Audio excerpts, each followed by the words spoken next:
बिस्मिल्लाहिर्रहमानिर्रहीम। प्यारे दोस्तों, आज हम आपको एक बड़ा अजीब वाक़िया सुनाने वाले हैं जिसे सुनकर आप हैरान हो जाएंगे।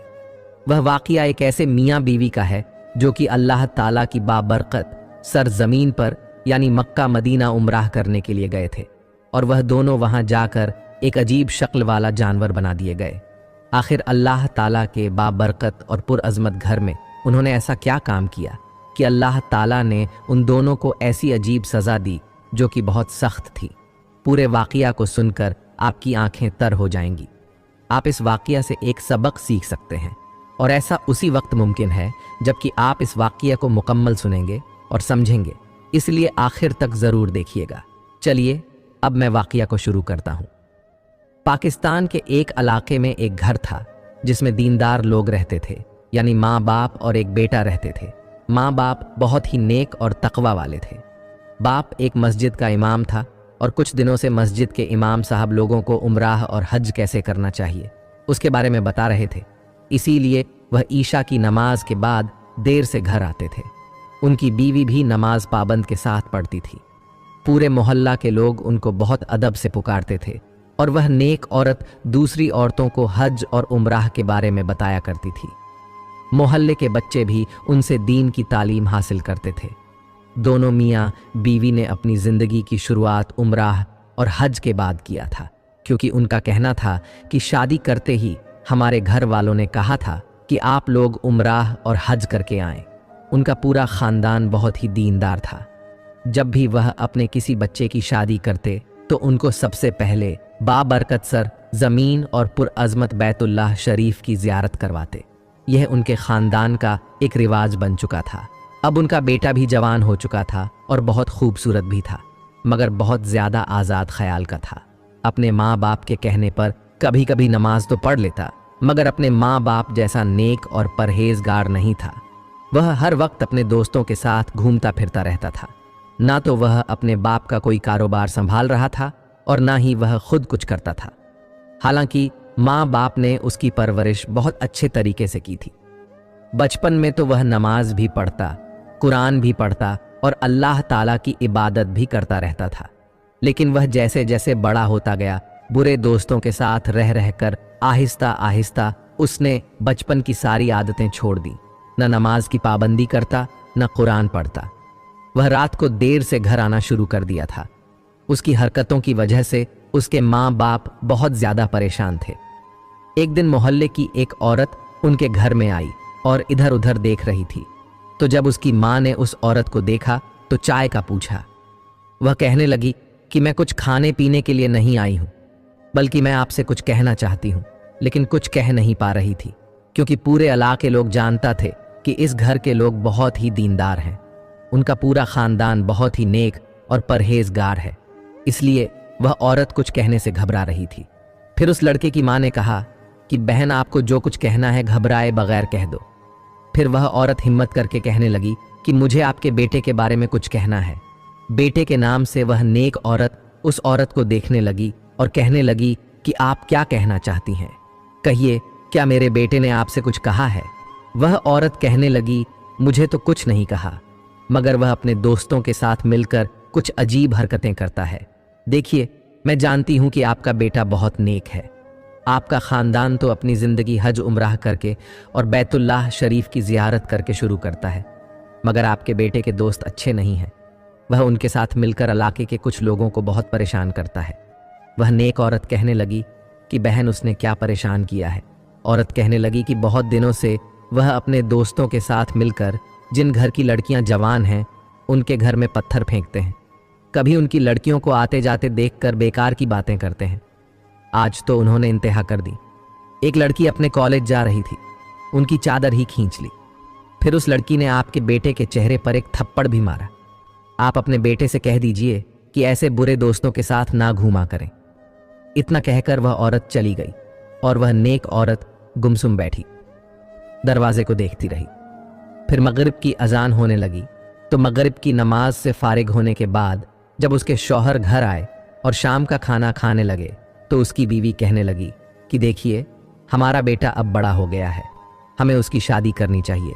आप तो जानते हैं वह आपकी तरह 5 वक्त का नमाजी नहीं है, और मैं चाहती हूं आप कोई अच्छी सी लड़की देखकर उसकी शादी कर दें, ताकि वह शादी के फौरन बाद वह दोनों बैतुल्लाह शरीफ की ज़ियारत कर लें और हज उसके 1 साल बाद कर लेंगे। मुझे उम्मीद है कि वह अपने बुरे दोस्तों से राब्ता ख़त्म कर देगा, फिर उसकी जिम्मेदारी बढ़ेगी तो वह अपने घर को संभालना सीख लेगा। उसके शौहर को अपनी बीवी की सारी बात पसंद आई और वह कहने लगा कि ठीक है, मैं अभी कुछ दिनों तक किसी काम में मशगूल हूं, आप खुद ही कहीं अच्छा रिश्ता देख लीजिए।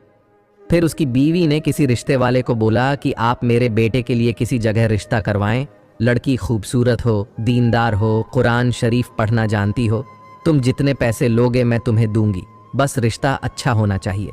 रिश्ते वाले ने रिश्ते के लिए पैसे ले लिए और जैसे तैसे करके उसने रिश्ता करवा दिया, क्योंकि एक मशहूर बात है कि जोड़े तो आसमान पर बनते हैं, जैसा शौहर वैसी बीवी। अब आप उनकी शादी कर दीजिए। फिर उन दोनों की शादी हो गई और वह दोनों मियाँ बीवी बहुत ज़्यादा खुश थे। अब दोनों मिलकर नई जिंदगी शुरू करना चाहते थे। उनको उमराह पर भेजना था, मगर उनका बेटा और बहू कितने बदनसीब थे। जहाँ सारी दुनिया जाना चाहती थी, वहाँ यह जाना नहीं चाह रहे थे। उनकी बहू का ख्याल था कि अगर हमको कहीं भेजना चाहते हैं तो कहीं ऐसी जगह भेज दें जहाँ हम जाना चाहते हैं, हमें अमेरिका भेज दें या कहीं और भेज दें, अभी तो सारी उम्र पड़ी है।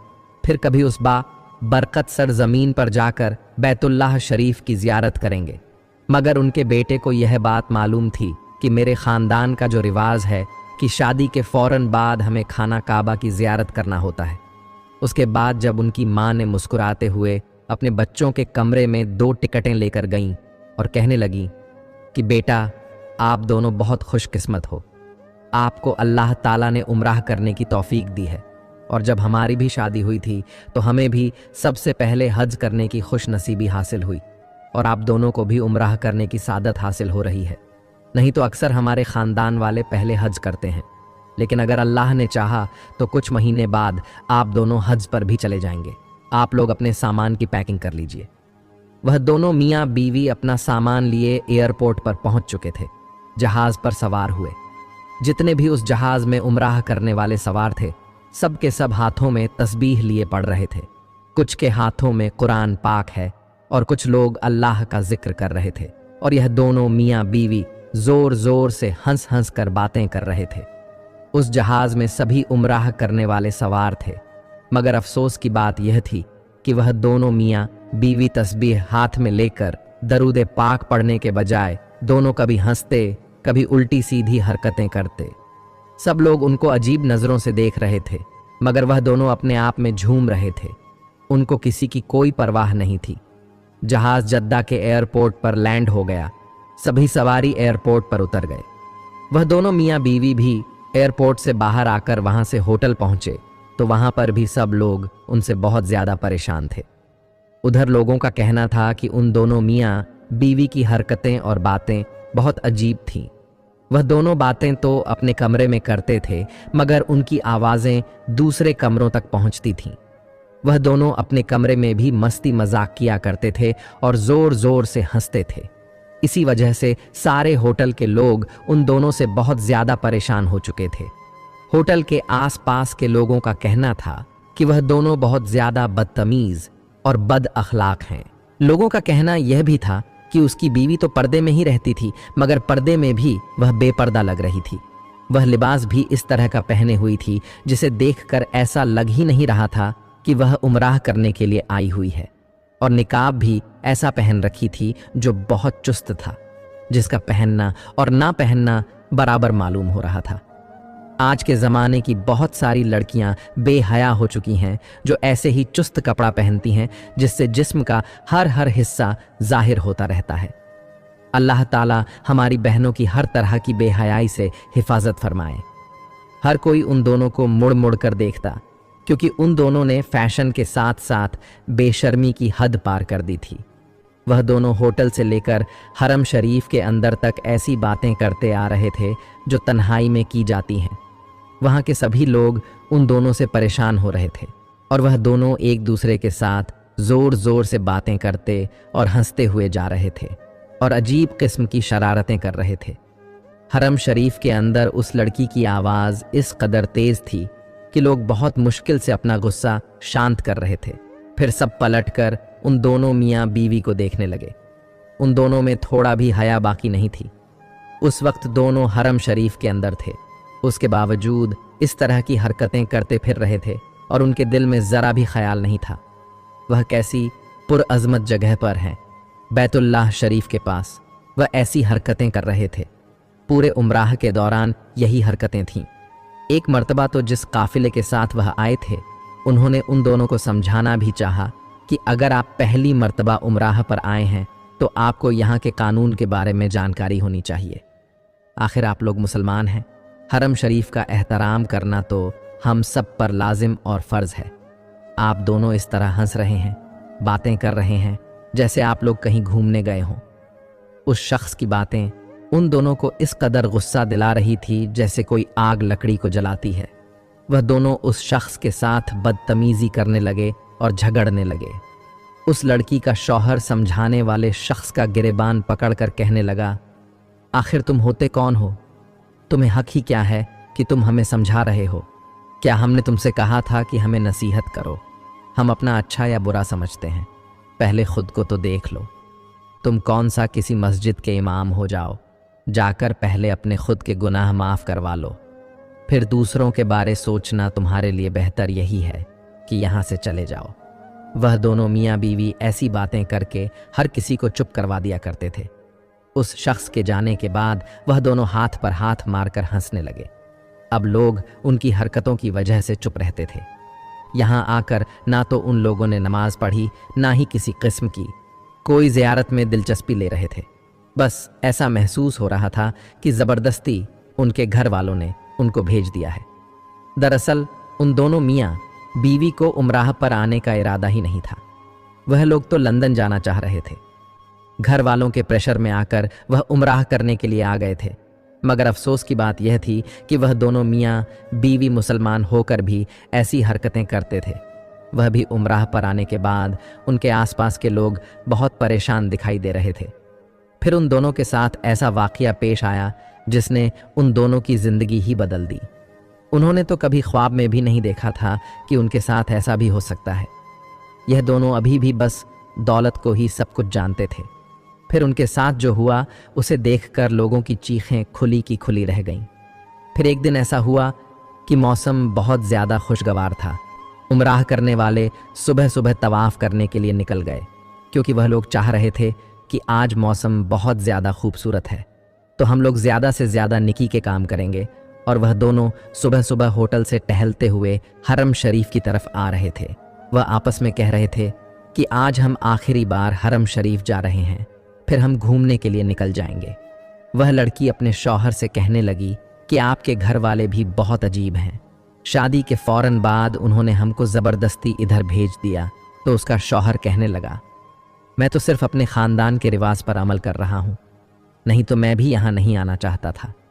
आज का दिन बहुत ज़्यादा खूबसूरत है, उसके बाद हम दोनों यहाँ से कहीं और निकल जाएंगे। मोहतरम दोस्तों, कितने अफसोस की बात है उन दोनों को।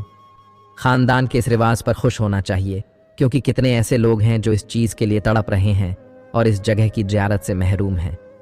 वह दोनों अभी रास्ते में ही थे, हरम शरीफ तक आने अभी कुछ वक्त बाकी था। रास्ते में उन दोनों को बहुत सारे भीख मांगते हुए लोग नजर आए, जिनमें बहुत सारे बच्चे भी थे, बूढ़े भी थे। 2 बच्चे उन दोनों मियाँ बीवी के पास आकर हाथ फैलाने लगे और कहने लगे, हमें कुछ पैसे दे दीजिए, हमने सुबह से कुछ नहीं खाया है। वह दोनों बच्चों को धक्का मारते हुए आगे बढ़ गए। फिर थोड़ा सा आगे गए तो उन दोनों को एक बूढ़ा बुजुर्ग मांगता हुआ नजर आया, जो खुद को बड़ी मुश्किल से घसीटते हुए उनके पास आया, क्योंकि उस भिखारी की दोनों टांगें कटी हुई थीं। वह अपनी दोनों टांगों से महरूम था और एक बाजू भी उसका कटा हुआ था। बस एक बाजू के सहारे खुद को घसीट रहा था और उनके पास आकर कहने लगा कि मुझे कुछ सदका खैरात दे दीजिए। वह दोनों आपस में बातें करने लगे और एक बार भी उस भिखारी को नहीं देखा। फिर उस भिखारी ने खुद को थोड़ा और घसीट कर उनके पांव पकड़कर कहने लगा कि मुझे कुछ खैरात दे दीजिए। जैसे ही उस लड़के को पता चला कि भिखारी ने मेरे जूते पर हाथ रखा है, उसने उसके हाथ पकड़कर जोर से झटका और अपने पांव से उस भिखारी को मारने लगा। सीने पर, पीठ पर, मुंह पर, जिस कदर हो सकता था वह अपने भारी जूतों से उसको मार रहा था। कहने लगा कि गंदे इंसान, तुमने मेरे कपड़े गंदे कर दिए, मुझे छूने की हिम्मत कैसे हुई? तुमने मेरे जूते गंदे कर दिए, चलो साफ करो। फिर वह अपना जूता उसके मुंह के ऊपर रखकर कहता है कि अपनी जुबान से इसको साफ करो। वह बेचारा भिखारी क्या करता? वह दर्द से आंखों से आंसू बहाए जा रहा था और वह लड़का चिल्लाकर कह रहा था कि तुम्हारा एक हाथ बचा है, मैं इसको भी काट दूंगा। आखिर वह बेचारा भिखारी करता तो क्या करता सिवाय आंसू बहाने के। जब उस लड़के ने उस पर बहुत जुल्म कर लिया तो उसकी बीवी कहने लगी कि चलो चलते हैं, यह अपाहिज किसी काम का नहीं है, यह तो घटिया किस्म के लोग हैं। मगर तब तक बहुत ज्यादा लोग उनके आसपास जमा हो चुके थे। वह लोग उनको रोकना तो चाह रहे थे, मगर उनकी बदतमीजी देखकर सब पीछे हट गए। वह लोगों को देखकर उनको भी गाली देने लगा था और वह गाली हुए गुस्से में जैसे ही हरम शरीफ के दरवाजे पर आया तो लड़का अचानक दर्द से चीखने लगा और जैसे ही उसने हरम शरीफ के अंदर पांव रखा उसके हाथ पांव खुद ब खुद मारने लगे। वह दर्द से चिल्ला रहा था। लोग उस लड़के की चीखें सुन रहे थे, फिर उसे पकड़कर उससे सवाल करने लगे कि तुम्हें क्या हुआ है, लेकिन वह दर्द से चिल्लाने लगा। वह वहीं जमीन पर पड़ा हुआ था। उसकी शक्ल देखते ही देखते बदल गई और वह अजीब सा जानवर बन गया। उसके पैर भी मुड़ चुके थे, वह उठकर चल भी नहीं पा रहा था। उसकी यह हालत देखकर उसकी बीवी गिर गई। वह मुंह से बोलना चाहती थी, लेकिन ऐसा लग रहा था जैसे उसकी जुबान बंद हो गई हो। लेकिन अगले ही पल उसके अगले हाथ मुड़ गए। वह ऐसे चल रही थी जैसे 4 पैरों वाला जानवर चलता है। उसके जिस्म में कोई ताकत बाकी नहीं थी। वह दोनों जानवरों की तरह हरम शरीफ के अंदर पड़े हुए थे। वह शख्स तो पूरा जानवर बन चुका था और उसकी बीवी आधा इंसान और आधा जानवर थी। उस लड़के का पूरा बदन सफेद हो चुका था और वह दोनों मियाँ बीवी पता नहीं किस जुबान में बातें कर रहे थे। किसी को कुछ समझ में नहीं आ रहा था। वहां के लोगों ने जल्दी से दूसरे आदमी को बुलाया। वह उनको उठाकर हॉस्पिटल में ले गए। सब लोग उनको देखकर इस्तिगफार पढ़ रहे थे और अल्लाह ताला से बहुत ज्यादा डर रहे थे। कोई नहीं जानता था कि आखिर उन दोनों को एक साथ अचानक क्या हो गया। उन दोनों के साथ आए हुए काफिले वाले लोग यही कह रहे थे कि उन पर अल्लाह का अजाब नाजिल हुआ है। कुछ घंटों के बाद वह दोनों मियाँ बीवी इबरत हासिल करने का जरिया बन गए और उसी हालत में वह दोनों मियाँ बीवी तड़प तड़प कर मर गए। पूरे मक्का के लोग उनको देखने के लिए आ रहे थे। हर कोई उनके साथ आए हुए काफिले वालों से पूछता कि आखिर उनके साथ क्या हुआ, जिसकी वजह से उनकी हकीकत सबके सामने खुल गई। तो बताया कि वह लोगों के साथ बदतमीजी करते थे और एक लाचार फकीर पर जुल्म किया था। अल्लाह ताला हर गुनाहगार बंदों को मोहल्लत देता है, लेकिन जब किसी बंदे की रस्सी को खींचता है तो फिर एक लम्हे के लिए भी डील नहीं करता।